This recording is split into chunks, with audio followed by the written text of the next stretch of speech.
One of my pieces of homework was to meet with one person that I was in the box with. And I chose a person that was probably the hardest sell. I ignored this person for quite a long time, and I felt it's not my problem, let their manager deal with this person. And I started to explain what I thought were this person's objectives.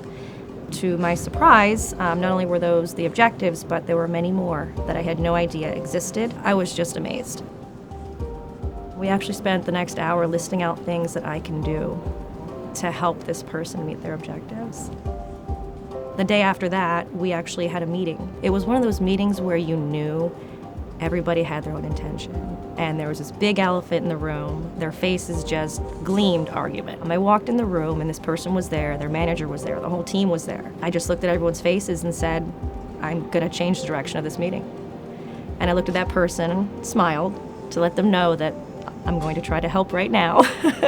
Left the room, got a bunch of Post-its, papers, pencils, came back, set up the entire room, and I basically announced them that what we've done hasn't met what we're trying to do here as a project. I'd like you to erase everything in your mind that you have right now. And from this point on, we're all going to work together to try to figure out a solution. And I looked at this person knowing it was that person's objective that we're meeting. Typically, I would have gotten arguments. I would have gotten pointing of fingers.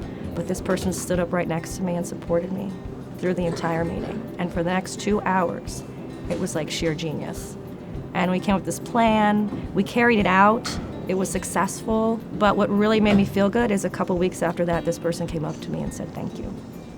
Thanks for helping. The benefits that I gained from that just with this person just really made me feel good inside to know that we're a team now, where we're not pointing fingers and seeing who's to blame. Not only did it help our relationship, but that person was no longer combative to any of the team resources. Present, there, helping them achieve their objectives. We came in early, no defects, under budget. I mean, it changed the rest of that project. Not only did I get something out of it, but I feel that person changed their attitude towards the rest of our team to make us all successful. So just take the first step. That's usually the hardest part. Say, hey, can we talk? Can we chat? I've worked in plenty of places where it was just get your job done, doesn't matter, you did your job, forget about them, you know. But here it's just a different culture, and it brings people together, and you're actually a lot more efficient than you think. Just a slight little change that you can make makes a huge difference.